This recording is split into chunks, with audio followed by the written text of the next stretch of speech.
جب بھی ہم کوئی کام شروع کرنے لگتے ہیں بسم اللہ سے پہلے اعوذ باللہ پڑھتے ہیں، اور اگر یہی ایک چیز ہمیں مل جائے تو ہماری پوری زندگی ہمارے لیے آسان ہو جائے۔ یہ چیز مانتے ہیں کہ اللہ کا جو بھی حکم قرآن میں آیا اس کے پیچھے بہت سی جو حکمتیں ہیں وہ چھپی ہوئی ہیں، کہ لوگ کیا کرتے ہیں جی چلو اس کو رکھ دیتے ہیں، بعد میں پڑھ لیں گے، اٹھ کے پڑھ لیں گے، پھر کہاں پڑھا جاتا ہے، پھر دوسرے کاموں میں انسان لگ جاتا ہے۔ تو پھر یہ کس کی طرف سے ہے؟ جو ہمارا سب سے بڑا دشمن ہے، جو چاہتا ہے کہ ہماری لائف میں کبھی بھی سکون نہ آ سکے۔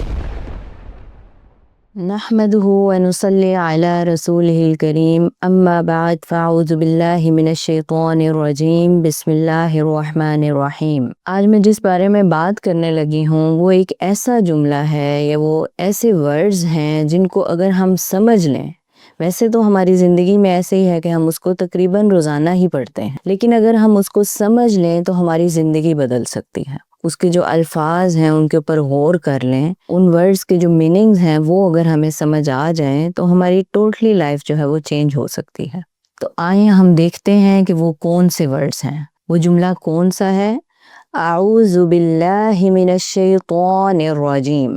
اب یہ سننے میں تو آپ سب کو یہ چیز پتا ہے کہ ہم یہ پڑھتے ہیں اعوذ باللہ من الشیطان الرجیم بسم اللہ الرحمن الرحیم اپنے بہت سے معاملات میں۔ جب بھی ہم کوئی کام شروع کرنے لگتے ہیں بسم اللہ سے پہلے اعوذ باللہ پڑھتے ہیں، لیکن کیا کبھی آپ نے اس کو دل سے محسوس کیا ہے کہ ہم کتنی بڑی چیز جو ہے وہ اللہ پاک سے مانگ رہے ہیں؟ اس کے اندر ہم اللہ سے طلب کر رہے ہیں اس کے اندر، لیکن اگر ہم اس کو صرف پڑھ کر اور ہم اس کے جو ورڈز ہیں ان کے اوپر غور نہیں کرتے تو پھر ہمیں وہ چیز نہیں ملے گی کبھی جو ہم اللہ سے مانگ رہے ہیں، جو ہم چاہتے ہیں۔ اور اگر یہی ایک چیز ہمیں مل جائے تو ہماری پوری زندگی ہمارے لیے آسان ہو جائے۔ اگر ہم اس کو معمول بنا لیں اور ہم اللہ سے ہر وقت جو ہے وہ پروٹیکشن اس کے اندر ہم مانگ رہے ہیں تو وہ مانگتے رہیں، اور ابھی وہ دیکھیں کہ وہ ہم کس چیز سے مانگ رہے ہیں۔ تو آئیں دیکھتے ہیں، اس کے اوپر غور کرتے ہیں کہ یہ جو الفاظ ہیں یہ کیا ہم بولتے ہیں۔ تو ہم ان کے میننگ کی طرف آتے ہیں کہ ہم سب سے پہلے کیا کہتے ہیں؟ اعوذ۔ اس کا کیا مطلب ہے کہ آئی سیک پروٹیکشن باللہ،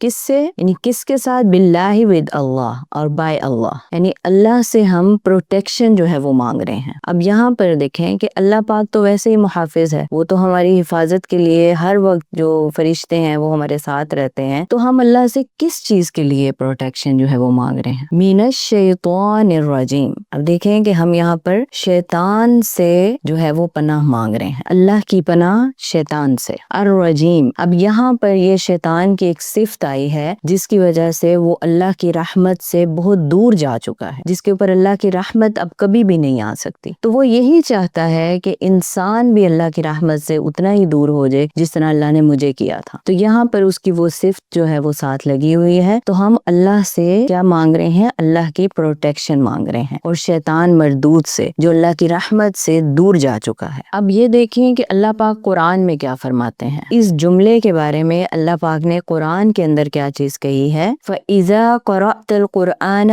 فَاسْتَعِذْ بِاللَّهِ مِنَ الشَّيْطَانِ الرَّجِيمِ، کہ آپ جب بھی قرآن کی تلاوت کرنے لگیں تو اللہ سے پروٹیکشن مانگیں، اللہ سے مدد مانگیں، اللہ کی پناہ مانگیں۔ کس سے؟ من الشیطان الرجیم، شیطان مردود سے۔ تو پھر یہ اللہ کا حکم ہے جو قرآن میں آیا ہے، اور ہم یہ چیز مانتے ہیں کہ اللہ کا جو بھی حکم قرآن میں آیا ہے اس کے پیچھے بہت سی جو حکمتیں ہیں وہ چھپی ہوئی ہیں۔ اب یہاں پر ہمیں اللہ پاک اگر حکم دے رہے ہیں تو وہ ہمیں کیا چیز سکھا رہے ہیں؟ وہ ہمیں اس میں یہ چیز سکھا رہے ہیں کہ گائیڈنس۔ دیکھیں جب بھی ہم قرآن کھولتے ہیں تو قرآن کیا ہے؟ وہ ہدایت ہے اللہ کی طرف سے، قرآن اللہ کی طرف سے ہدایت ہے ہمارے لیے۔ تو جب بھی ہم گائیڈنس اللہ سے مانگیں گے تو اس سے پہلے کیا اللہ پاک نے کہا ہے کہ سب سے پہلے پروٹیکشن جو ہے اس کو مانگو، کیونکہ شیطان کبھی بھی نہیں چاہے گا کہ ہم قرآن کھولیں تو ہمیں وہ چیز مل جائے جو ہمیں چاہیے، یا ہم اپنی منزل جو ہے اس کو پہچان سکیں۔ وہ ہمیشہ ہمیں دوسرے راستوں کی طرف لے کر جائے گا۔ تو آپ دیکھ لیں یہاں پر اکثر ہم لوگوں کے ساتھ ایسے ہوتا ہے کہ کیا ہم قرآن کھولتے ہیں تو ہمیں نیند آنے لگ جاتی ہے، اور موسٹلی آپ دیکھیں کہ لوگ کہتے ہیں کہ قرآن میں بڑی جو ہے نا وہ بہت سکون ہے، گو کہ اللہ پاک نے قرآن میں فرمایا ہے کہ یہ ہمارے دلوں کا سکون ہے، لیکن وہ یہ والا سکون نہیں ہے کہ ہمیں نیند ہی آ جائے۔ کہ لوگ کیا کرتے ہیں جی چلو اس کو رکھ دیتے ہیں، بعد میں پڑھ لیں گے، اٹھ کے پڑھ لیں لیں گے پھر کہاں پڑھا جاتا ہے, پھر دوسرے کاموں میں انسان لگ جاتا ہے. تو یہ بھی ایک شیطان جو ہے وہ ہمیں دور کرتا ہے اللہ کی رحمت سے. وہ نہیں چاہتا کہ ہم قرآن جب پڑھنے لگیں تو ہم اس کو اندر غور و فکر کریں, تو فوراً سے ہمارے جو دماغ ہے اس کو وہ سلانے کے اوپر ہوتا ہے اور ہم اس کو سمجھ لیتے ہیں ہمیں سکون مل رہا ہے. حالانکہ صحابہ کی زندگی کو اٹھا کر دیکھیں, وہ لوگ تو جب قرآن پڑھتے تھے تو ان کی راتوں کی نیندیں اڑ جاتی تھی. قرآن سلانے کے لیے نہیں آیا, یہ تو جگانے کے لیے آیا. تو پھر کس طرح آپ کہتے ہیں کہ جی ہمیں سکون مل رہا ہے تو ہم سو جاتے ہیں, بڑا سکون ہے. بہت سے لوگ میں نے دیکھے ہیں وہ کیا کرتے ہیں, نیند نہیں آ رہی, قرآن اٹھائیں گے تھوڑا سا پڑھیں گے اور بس ان کو نیند آتی ہے. اور تو یہ اشارہ ہے, یہ آپ کے لیے یہ اشارہ ہے کہ یہ اللہ کی طرف سے تو ہو نہیں سکتا, یہ شیطان کی طرف سے. تو اس چیز کو ہم نے پہچاننا ہے. قرآن میں اللہ پاک کیا فرما رہے ہیں کہ یہ اللہ پاک نے ہمیں واضح کر دیا ہے کہ قرآن میں کہ انہو لکم عدو مبین, کہ یہ تمہارا کھلا دشمن ہے. شیطان جو ہے وہ ہمارا سب سے بڑا جو دشمن ہے وہ کیا ہے, شیطان. تو ہم اس سے ہم مانگ رہے ہیں اللہ سے کہ یا اللہ پاک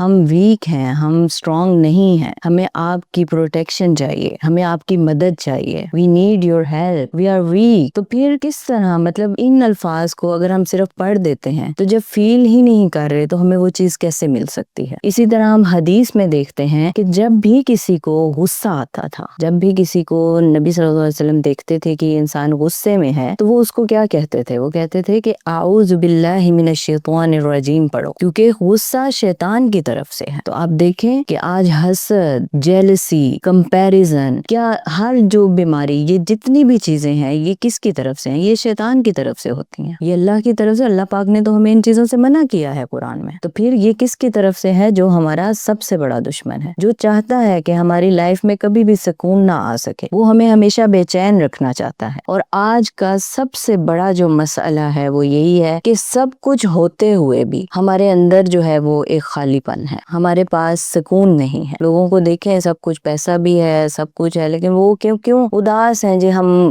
بڑی اداسی ہو رہی ہے, آج کا دن ہی ایسا ہے, آج عجیب سا دن گزر رہا ہے. تو یہ خالی پن کیوں ہے؟ جب بھی دیکھیں شیطان کبھی بھی آپ کی طرف ایسے نہیں آئے گا, وہ اپنی جو اصل صورت ہے اس میں تو ہمارے سامنے نہیں آتا, لیکن اس کی یہی جو چیزیں ہیں کہ وہ حسد کی صورت میں آئے گا ہمارے پاس, وسوسے ڈالتا ہے نا ہمارے دل کے اندر, حسد, جیلسی, پھر سوشل میڈیا دیکھ لیں, پھر کمپیریزن ہم کرتے ہیں, تو وہ ہمارے ان چیزوں سے وہ کیا ہمارے اندر ڈالتا ہے, وہ یہ چیزیں ڈالتا ہے کہ you are not enough, you are nothing, you can't change yourself, nobody cares about you. یہی جو جملے ہیں یہ ہمارے اندر لے کر آتا ہے تاکہ ہم مایوسی کی طرف جائیں, ڈپریشن کی طرف جائیں. تو وہ ان چیزوں سے نا, یہ دیکھیں وسوسہ, وہ اصل میں ہمارے اندر وسوسہ ڈال کے پھر چلا جائے گا, پھر آئے گا, پھر چلا جائے گا. تو یہی جو ایگزیکٹ یہی وہ مومنٹ ہے جہاں پر ہم نے کہنا ہے اعوذ باللہ من الشیطان الرجیم. تو جب ہم یہ کہتے ہیں تو وہ ہمارے سے فوراً دور بھاگتا ہے, کیونکہ اس کو پتہ چل گیا ہے کہ ہم اکیلے نہیں ہیں, ہمارے ساتھ اللہ کی ذات موجود ہے. اور جب ہم اس کو فیل کر کے پڑھتے ہیں تو اس کو پتہ ہے کہ بھئی اس نے تو اب اللہ سے مانگے, اور اللہ سے جب بھی ہم دل سے کوئی چیز مانگتے ہیں, کوئی چیز طلب کرتے ہیں تو اللہ ہمیں وہ دیتا ہے. یہ تو اللہ پاک کا وعدہ ہے, لیکن ہمیں مانگنا نہیں نہ آتا اصل میں. جب ہمیں میننگ ہی نہیں پتا اس کا تو پھر کس طرح ہمیں وہ چیز مل سکتی ہے, نہیں مل سکتی. یہی وجہ ہے جس کی وجہ ہم تو پڑھتے رہتے ہیں جی, عادت بنا دی ہے بچوں کی, اعوذ باللہ پڑھو, اعوذ باللہ. ان کو مطلب بھی تو سمجھائیں بیٹھ کے کہ اس کا مطلب کیا ہے, تاکہ وہ دل سے جب پڑھیں گے, ان کی عادت بن جائے گی بچپن سے, تو وہ بڑے ہونے تک ان کی پوری زندگی ان کے ساتھ یہ چیز رہے گی. اور